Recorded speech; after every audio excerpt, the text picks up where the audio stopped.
Hello student. देखिए, हम समांतर श्रेणी का चैप्टर स्टार्ट करने जा रहे हैं। समांतर श्रेणी में पढ़ने से पहले कुछ बेसिक चीज जान लेते हैं, जो कौन समांतर श्रेणी में होता है और कौन समांतर श्रेणी में नहीं है। चलिए उसका हम स्टडी करते हैं। देखिए,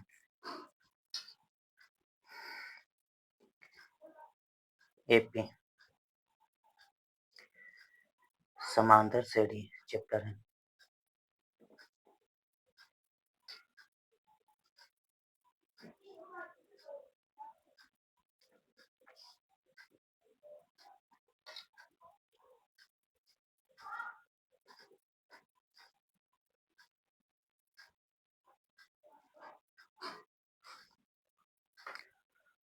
चार कमा 6,8, 10। अगर इसमें हम देखें तो जांच करते हैं जो कौन एपी में है, कौन एपी में नहीं है। देखिए, इसको मान लेते हैं T1 है, इसको T2, इसको T3, इसको T4। T2 माइनस T1 अगर हम चेक करें तो T2 कितना है, 6 है। T1 कितना है,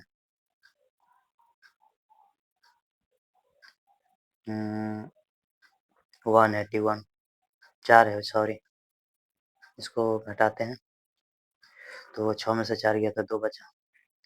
वैसे हम चेक करते हैं D बराबर, यानी फॉर्मूला होता है T2 माइनस T1, और D बराबर फिर चेक करते हैं T3 minus T1, T2 sorry. T3 कितना है, T3 देखा जाए तो 8 है। T2 कितना है, तो 6 है। मतलब कहने का मतलब है, ये देखिए, आप ऐसे भी चेक कर सकते हैं, बट आप ऐसे भी डायरेक्ट चेक कर सकते हैं। देखिए, ये दोनों में देखिए कितना का अंतर है, 2 का अंतर है। इसमें देखिए कितना का अंतर है, 2 का अंतर है। फिर इसमें देखिए कितना का अंतर है, 2 का अंतर है। तो सब का वैल्यू देखिए बराबर आ रहा है। इसका मतलब है यहाँ एपी में है, यहाँ एपी में, यहाँ एपी में है, यानी कि समांतर श्रेणी है। अगर हम जैसे आजादी कुछ मान लेते हैं 5, 7, 11, 13, तो देखिए ये दोनों में कितना का अंतर है। तो देखिए दोनों में अंतर है 2 का। फिर ये दोनों में देखिए कितना का अंतर है, 4 का। फिर इसमें देखिए कितना का अंतर है, फिर 2 का। देखिए सब का मान बराबर आ रहा है, नहीं आ रहा है। इसका मतलब यहाँ समझिए यहाँ एपी में नहीं है, यहाँ एपी में नहीं है, यहाँ एपी में नहीं है। मतलब कहने का तात्पर्य है, जब सबका अगर हम अंतर देखें तो बराबर आया तो एपी में है। अगर सबका अंतर बराबर नहीं आया तो इसका मतलब हम समझेंगे यहाँ एपी में नहीं है। तो इस तरह से हम चैप्टर स्टार्ट करते हैं। तो हम फर्स्ट क्वेश्चन देखते हैं। ये बीटीसी का बुक है, यानी कि एनसीईआरटी का क्लास 10th का हम स्टार्ट करेंगे। तो आप लोग क्वेश्चन देखिए। ये पहला क्वेश्चन है। यहाँ देखिए ए बराबर दिया हुआ है 7, डी बराबर दिया हुआ है 3, एन बराबर दिया हुआ है 8, एन बराबर दिया हुआ है डैश। फिर ये पहला रोमन है, तो हम एक क्वेश्चन लिखते हैं। तो देखिए पहला यानी कि हम बना रहे हैं एक का रोमन पहला। तो ए बराबर कितना है, 7। डी बराबर कितना दिखाए थे आप लोग को, 3 दिखाए थे। एन बराबर 8, एन बराबर, यानी कि एन का मान निकालना है, यानी कि एन मान लेते हैं वाट। एन का मान हमको नहीं है। तो चलिए समांतर श्रेणी का देखिए, सॉरी, फार्मूला बताना बहुत जरूरी था, कुछ छूट गया है। देखिए बात करें प्रथम पद, तो प्रथम पद को बोला जाता है ए, प्रथम पद को बोला जाता है ए। और देखा जाए तो सार्वंतर, सार्वंतर को बोला जाता है डी। और अंतिम पद, अंतिम पद को बोला जाता है, याद रखिएगा, एन को हम टीएन भी कहते हैं, और वहाँ लगल रहेगा ना तो इसका मतलब आप समझिएगा कि एन का मान है। और फार्मूला होता है समांतर श्रेणी का एन का, तो याद रखिएगा ए प्लस इंटू में n-1 डी गुने डी। तो यहाँ फार्मूला है, यहाँ हमको पहले ही बता देना चाहिए था, इसके लिए हम सॉरी। आप इतना चीज समझ लीजिएगा, क्योंकि ये समझना जरूरी, बहुत जरूरी है, क्योंकि अगर नहीं बुझा रहा है तो देखिए, अब देखिए आप लोग यहाँ इसको आप याद कर लीजिएगा, क्योंकि यहाँ समझना बहुत जरूरी। तो चलिए स्टार्ट करते हैं। तो आप लोग देख लिए होंगे, चलिए हम बात कर रहे थे, ये यहाँ पे देखिए, हम एन बराबर फार्मूला लिखते हैं। एन बराबर फार्मूला होता है, देखिए, ए प्लस n-1 डी। तो ए है, तो देखिए ए है तो यहाँ ए लिखते हैं। एन का मान कितना है? 8। आप बैठा सकते हैं, मन है तो यहाँ पे बैठाइए, अन्यथा छोड़ दीजिए, कोई दिक्कत नहीं है। ए है तो ए देखिए, ए कितना दिया हुआ है? 7। एन का मान कितना दिया हुआ है? 8। डी का मान कितना है? 3 है। तो यहाँ से जानते थे मल्टीप्लाई छिपा रहता है। 7 प्लस 8 में से गया था 7 गुने 3। तो देखिए 7 प्लस 3 21, यानी कि ऐड करेंगे तो 21 आ जाएगा। लेकिन देखिए हमको एक का रोमन पहला आपको हम बताएं। अब चलिए, अगर आपको कोई समझने में प्रॉब्लम हो तो आप कमेंट करके पूछ सकते हैं हमसे। चलिए अब एक का रोमन 2 बताने जा रहे हैं।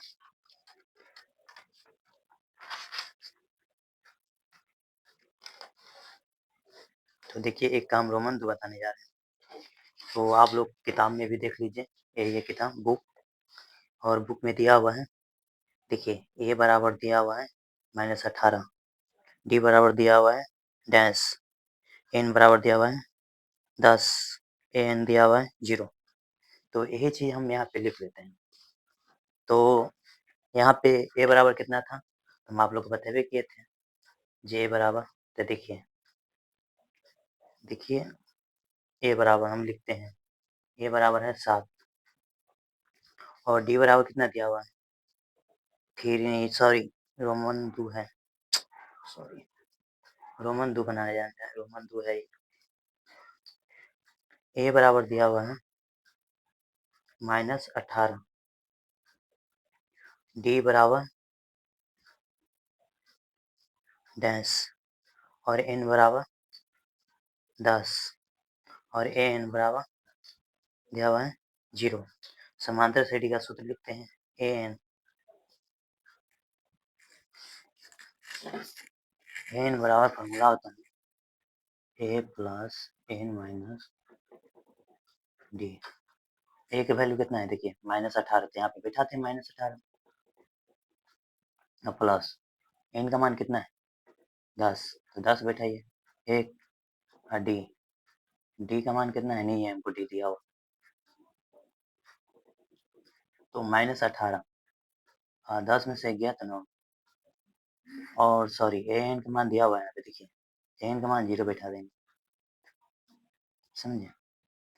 तो 0, तो देखिए -18, यहाँ जानते हैं, यहाँ डी है, और -18, 9 में डी से गुना करेंगे तो 9 डी, 0 माइनस में थे तो क्या चाहिए? प्लस में हो जाएगा, यानी कि 18, और 9 डी, देखिए ऐड करेंगे तो 18 आ जाएगा, और 9 डी, चलिए 18, ये देखिए गुना में तो खत्म हो जाएगा, बटा में हो जाएगा, तो डी बराबर, यानी कितना है डी की वैल्यू, इसलिए डी का मान कितना है? 2 आया। ये मेरा रोमन सेकेंड था। चलिए अब हम बात करते हैं रोमन थर्ड। थर्ड दिखाते हैं आप लोग को, देखिए रोमन थर्ड क्या है। ए बराबर डॉट डॉट, यानी कि ए का मान निकालना है यहाँ पे, डी बराबर -3, और n बराबर कितना है 18, n बराबर कितना है -5। तो चलिए यही क्वेश्चन हम लिखते हैं। तो देखिए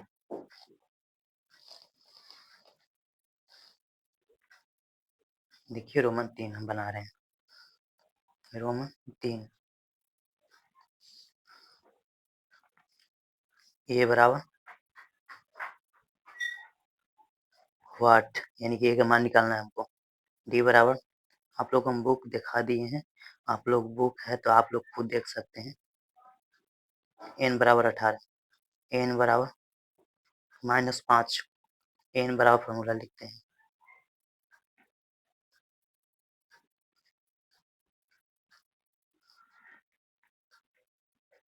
n का मान कितना दिया हुआ है -5, a का मान नहीं है, n का मान कितना दिया हुआ है 18 दिया हुआ है, d का मान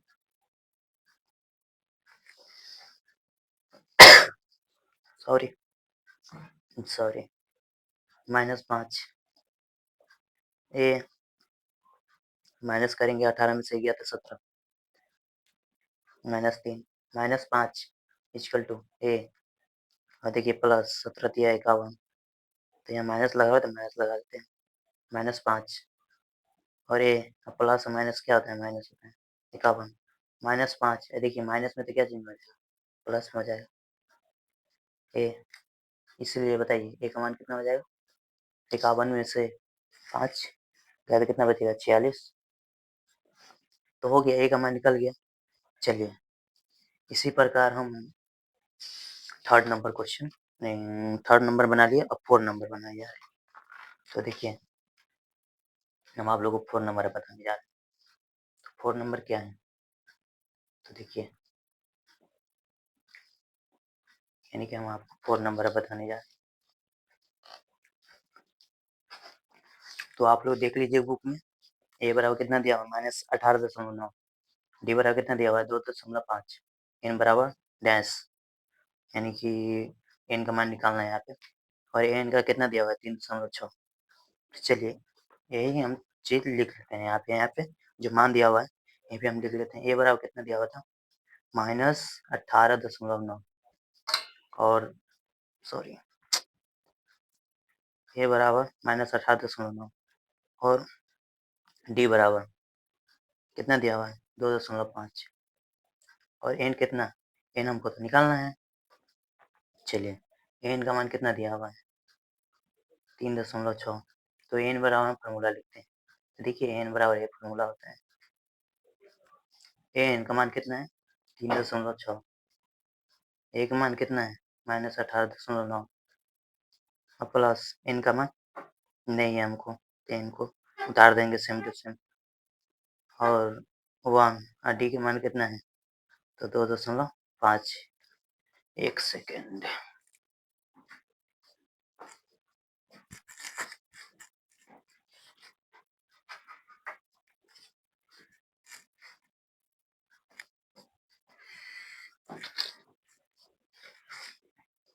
तीन दशमलव छः दिया हुआ है, तो यहाँ पे हम मान बैठा देते हैं 3.6।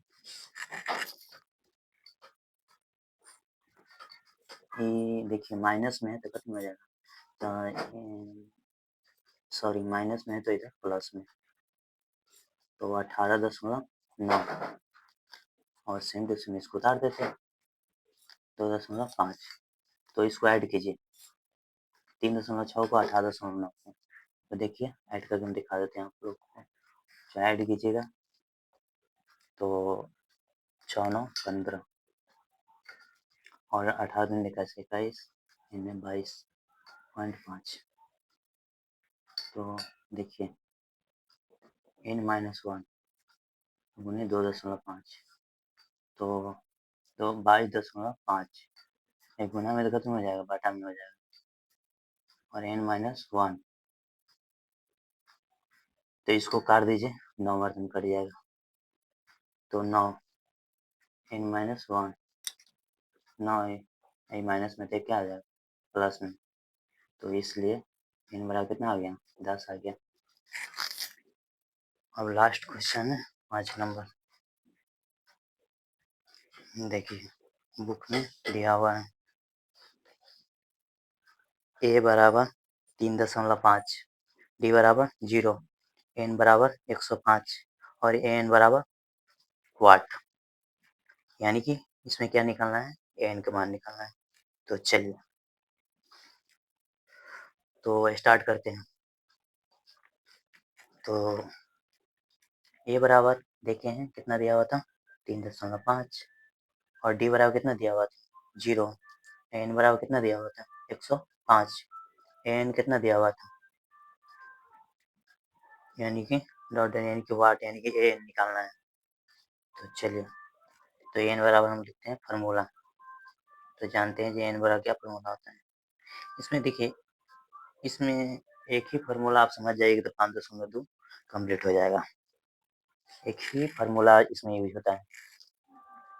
तो देखिए n का मान कितना देगा 105 और a का मान कितना देगा 3.5 और n का मान 105 -1 और d का वैल्यू कितना है 0।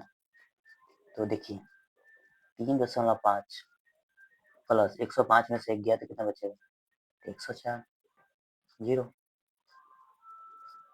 तो ऐड 3.5 प्लस 104 को 0 से गुना कीजिएगा तो 0 हो जाएगा।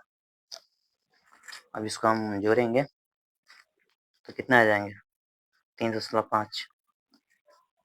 इस तरह से एक का रोमन हम 5 पूरा कंप्लीट कर दिए, यानी कि रोमन 5 1 2 3 4 5 कंप्लीट कर दिए। और अगला वीडियो बनाएंगे देखिए हम पूरा क्वेश्चन बता देंगे 5.2, हम पूरा चैप्टर बताएंगे, समांतर श्रेणी पूरा खत्म कर देंगे 5.1 5.2 और 5.3 और बनाते बनाते हम खत्म कर देंगे और अगला बनाएंगे। अगला वीडियो आपको बाद में मिलेगा। बस आज के लिए इतना ही।